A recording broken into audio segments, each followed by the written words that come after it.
You are hopeless. These are the words I find myself saying time and time again. Even when everything is fine, when the day is mine, I still hear them and say them in the recesses of my mind. You are hopeless. You are worthless. It plays on and on like a broken record, or better yet, for you who are younger, these words are stuck on single song repeat. Echoing in my mind, sharp and well-timed, they get louder and louder, and I find myself believing that my worth is wrapped up in the things that I'm feeling. You are worthless. You are useless. Like some people have goals, I have regrets. Things I should have said and done, things I need to confess, but when it comes down to it, I just want to be used for good, but I often forget that this world only uses the best, and so I'm stuck on the sidelines, waiting for my time to shine.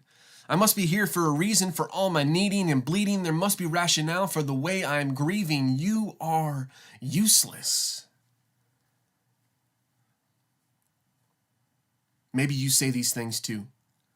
Maybe you are like me, you believe the untrue. Your perspective is skewed. Maybe you've come to conclude that you're beyond help, beyond hope.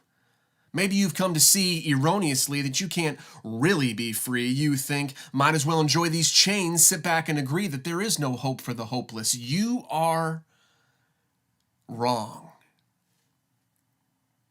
If you feel hopeless like me, if your worth is wrapped up in the things you can see, if you haven't found a reason why you're here, it's time to believe. You need a remedy, a cure for this disease. Bow your heart and bend your knee, but don't even think about quitting. Instead, think about all the grace you've been receiving, mercy upon mercy for the sins you're committing. He's not done with you yet. That's why you're still breathing. It's time to quit listening to the voices that are doubting, because there's a bolder voice, a calmer noise, a voice stiller than the shouting. A person who would like to beg to differ. He wants you to reconsider. His name is Jesus, and he's the only one who gets to define you and describe you. He made you in his image, and there's no one quite like you.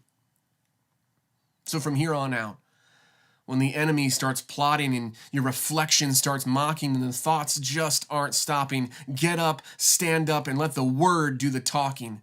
Because the word says before he knit you together, he knew you. All your faults and flaws, because of the Son, because of the blood, he doesn't hold them against you. The word says before you were born, you were set apart to take part in that which he has ordained to do and say, to restore and reclaim. The word says you are his mouthpiece. To a broken and fallen world that plays everything for keeps, you're the very handiwork of God. You are one of his sheep.